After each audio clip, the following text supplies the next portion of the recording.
सफूरा, हम इनको बाद में पानी देंगे। क्यों तुम हमेशा अपनी टांग अड़ाते रहते हो? चले जाओ यहाँ से। सफूरा, हाँ? तुम मुझसे हाँ कब कहोगी? हाँ, कभी नहीं कहूंगी। तुम कभी मुझसे ये नहीं सुन सकते इश।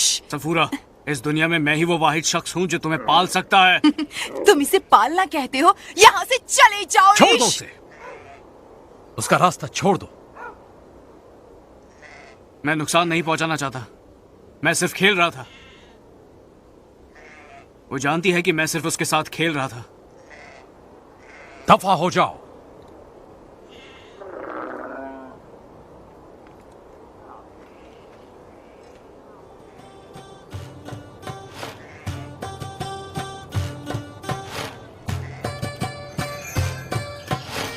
उसे देखा तुमने? वो किस तरह इसकी तरफ घूर रहा था।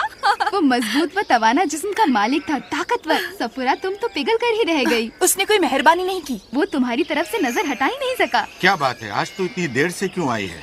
रेगिस्तान से एक निहायत हैरत अंगेज मिस्र निकल आया। उसने सिर्फ एक लफ्ज कहा। उसने हुक्म दिया कि हमें अकेला छोड़ दे, इसके सिवा और कुछ नहीं। वो भी मजबूत व तवाना था जो रेगिस्तान से उभर कर आया, हमें मालूम नहीं कहाँ से। उन्होंने सोचा कि वो कोई भूत या और कुछ है। कहाँ है वो मिस्री शख्स, मजबूत व तवाना, मेरी प्यारी बेटियों को बचाने वाला? क्यों न वो सात दस्तरखान पर हमारे मुल्क की बेहतरीन चीजें खाए। मैं इस गैर मुल्की का मखरूज हूँ। मैं जा रही हूँ। जाओ तुम सब लोग, उसे दावत दो ताकि हम आज रात जश्न मना सकें। मैं तो बस जश्न मनाने का बहाना ही ढूंढ रहा था। मैंने तुम्हारी माँ सफोरा से शादी कर ली और हम लोग मिदियान में 40 साल तक रहे। और मिस्र में आपके खानदान वालों का क्या हुआ? उनकी और मुल्क मिस्र की भी मुझे कोई खबर नहीं मिली और खुद मैंने भी मालूम करने की कोशिश नहीं की। वो क्या अब्बा जान? मैं बहुत ही खुशहाल जिंदगी गुजार रहा था तुम्हारी अम्मी और तुम्हारे दादा जान जेथुरू के साथ। फिर तुम पैदा हुए मेरे बेटे।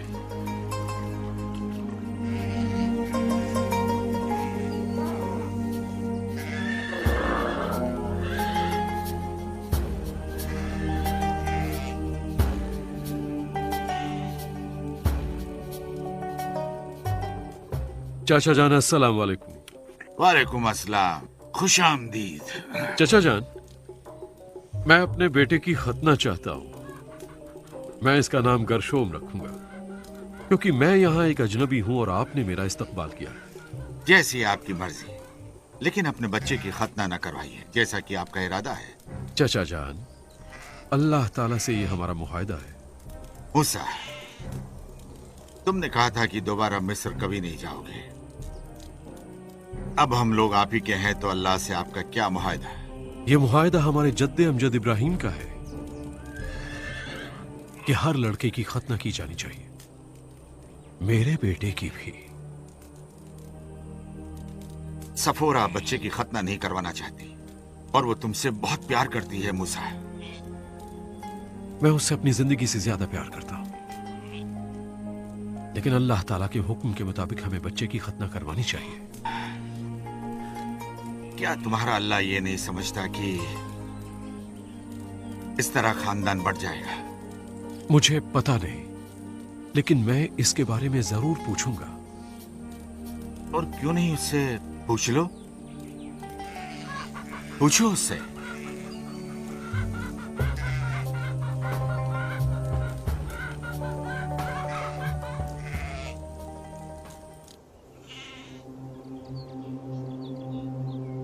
ऐ मेरे वालिद इब्राहिम के अल्लाह, ऐ मेरे वालिद इसाक के अल्लाह, ऐ मेरे वालिद याकूब के अल्लाह, मुझे इस जिंदगी से प्यार है और मैं इसी तरह जीना चाहूंगा। मैं बहुत मोहब्बत करता हूं अपनी बीवी सफोरा से और बेटे गरशोम से। मुझे राह दिखा या अल्लाह, और हमेशा वो रास्ते दिखा जिन पर मैं चल सकूं।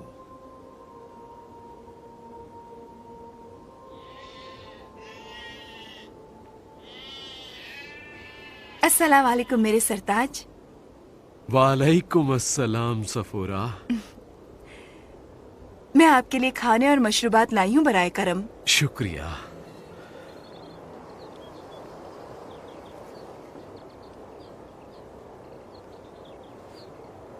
अल्लाह का एहसान है।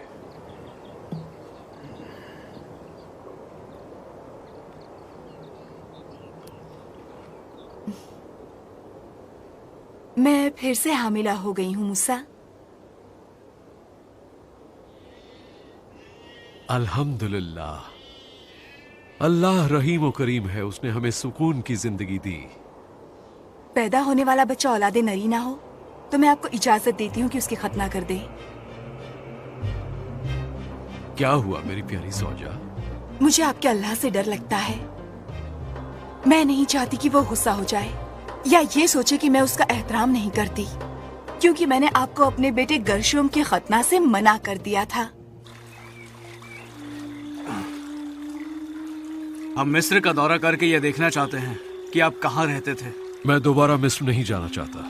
क्या आप अभी समझते कि गोशन वहाँ है? हाँ, गोशन वही है। मेरे लिए ये ऐसा ही है जैसे मैं दो लोगों के बीच अटक गया और एक ऐसे फसील पर बैठा हूं जो दो दुनियाओं को अलग करती है। मैं दो पहचानों से जद्दोजहद कर रहा था जो कभी एक साथ नहीं हो सकती। आपका मतलब दो भाइयों के दरमियान जो आपस में झगड़ते हों? हाँ बिल्कुल, ऐसे दो भाइयों की तरह, जबकि मुझे दोनों से मोहब्बत है, लेकिन वो दोनों कभी एक दूसरे से राजी नहीं होना चाहते। एक दिन उनमें से एक खड़ा हो गया जिसने दूसरे को कत्ल कर दिया, सो मैंने निजात की खातिर गुरेज किया। मुझे खुशी है कि आपने ऐसा गुरेज किया अब्बा जान, वरना हम पैदा ही ना हो पाते। वाकई ताज्जुब है कि बेहतरी भी किसी खौफजदा शुरुआत से निकल कर आ सकती है। तुम दोनों मेरी जिंदगी की दी हुई बख्शिश हो और मैं एक चरवाहा था और मेरे पास एक चरवाहे का दिल है, इसमें कोई ताज्जुब नहीं। लेकिन अब्बा जान, आप तो एक शहजादे हो और आपके पास शहजादे का दिल है। ये सच है, मैं शहजादे की तरह पला बड़ा, लेकिन मेरा दिल हमेशा चरवाहे का था। और आए करम,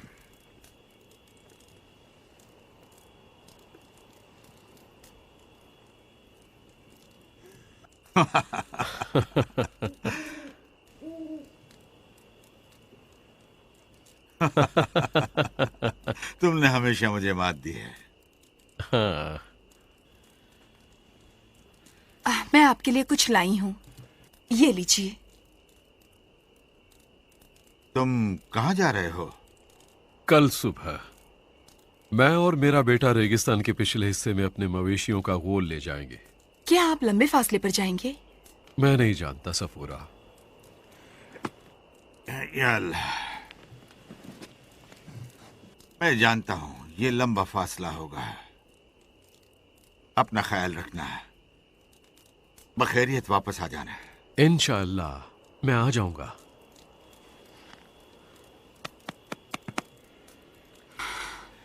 खुदा करे सुबह बखैर हो। अपना ख्याल रखिए चचा जान। और आप भी।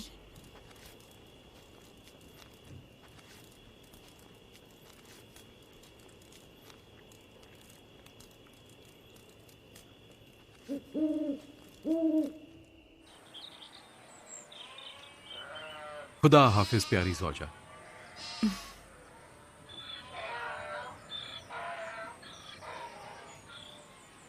बच्चों, अपने वालिद का ख्याल रखना। बिल्कुल फिक्र ना करें अम्मी, हम पूरा ख्याल रखेंगे।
रेवड़ से एक बकरी गायब हो गई है।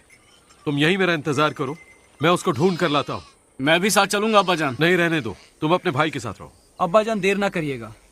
मेरे आने तक आराम करो।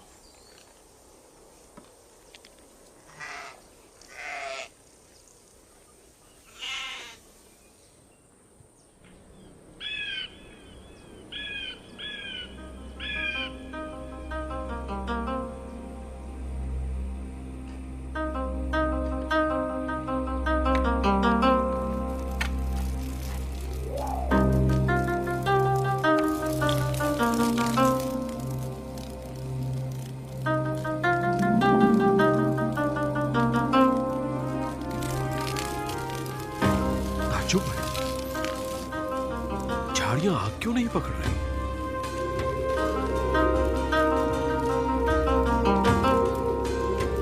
अचानक झाड़ियां पुकारती है।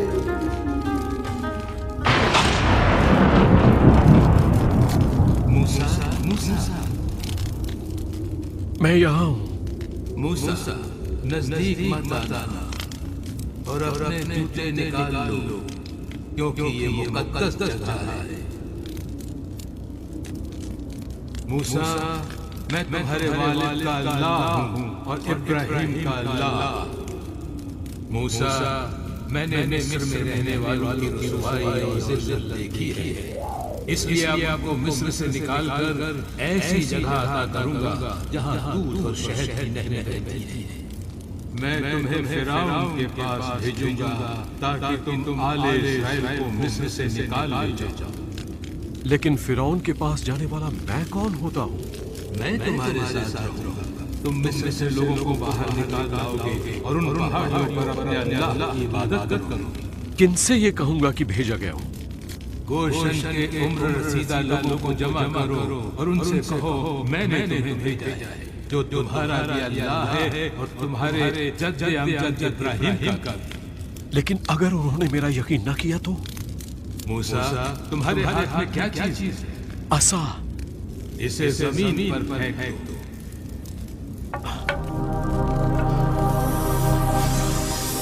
इसे तुम की तरफ से पकड़ो।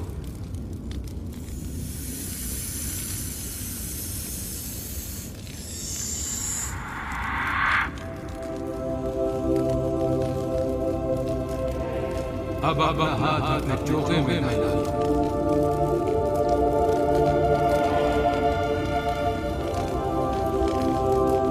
अब बाहर निकालो।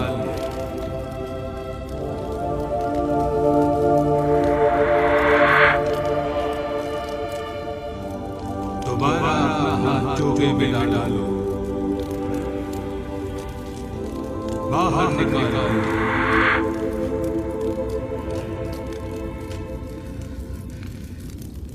कौन है इंसान के मुंह का खालिक?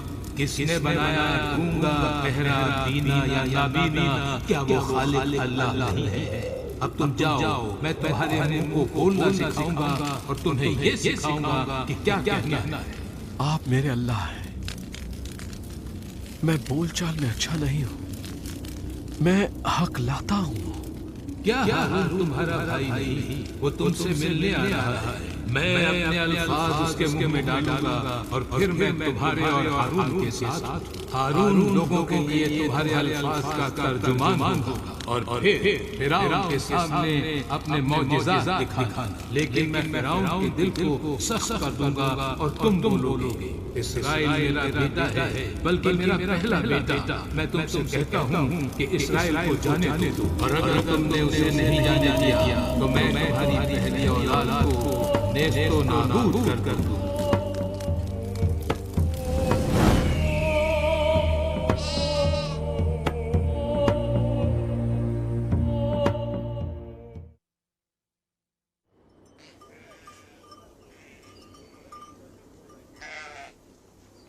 अलीआज़र, गर्शोम, बकरियों को इकट्ठा करो, हम घर वापस जाएंगे। लेकिन क्यों अब्बा जान? आपने कहा था कि ये एक लंबा सफर होगा। हाँ कहा था, लेकिन अब अल्लाह ताला को कुछ और ही मंजूर है। अब्बा जान मुझे बताइए, आप ठीक तो है ना? हाँ मेरे बेटे, चलो चलते हैं।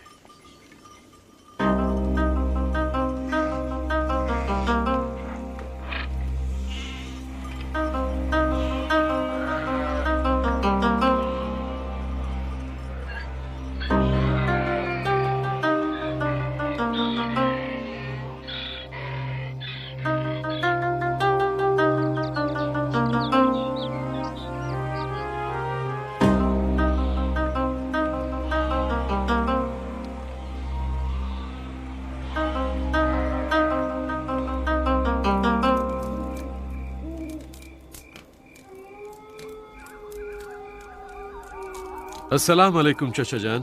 वालेकुम अस्सलाम। बैठ जाओ मूसा, कुछ खा लो। बैठो, कुछ खा लो, बैठ जाओ। मैं हमेशा इससे लुत्फानंदोज होता हूँ, अचानक रेगिस्तान से लौट क्यों आए? इसलिए कि मुझे मिस्र जाना होगा, ये देखने के लिए कि मेरा खानदान और मेरे लोग अब तक जिंदा है या नहीं। तुम ठीक तो हो? बिल्कुल ठीक, लेकिन मुझे मिस्र लौटना ही होगा। मैं जानता था कि जल्दी या देर से तुम वहां जरूर लौटोगे। 40 बरस बीत चुके हैं। यकीन कीजिए चाचा जान, मैंने कभी नहीं सोचा था कि मुझे लौटना होगा, लेकिन फिक्र न करें, मैं बाहर रुकूंगा नहीं, जल्द ही लौट आऊंगा। और बच्चों का क्या होगा? और सफोरा? उन्हें भी साथ में ले जाऊंगा ताकि वो मेरे खानदान को जान सके। मेरी दुआएं हमेशा तुम्हारे साथ हैं, जो कभी खत्म ना हो। तुम्हारा सफर सुकून और आराम से गुजरे। मैं खच्चर का बंदोबस्त करता हूँ। आप मेरे लिए अल्लाह का तोहफा है। मैंने आपके साथ 40 साल गुजारे हैं। कमाल है, पलक झपकते ही वो वक्त गुजर गया। तुमसे शादी का रिश्ता जोड़कर कोई भी शख्स फख्र महसूस करेगा।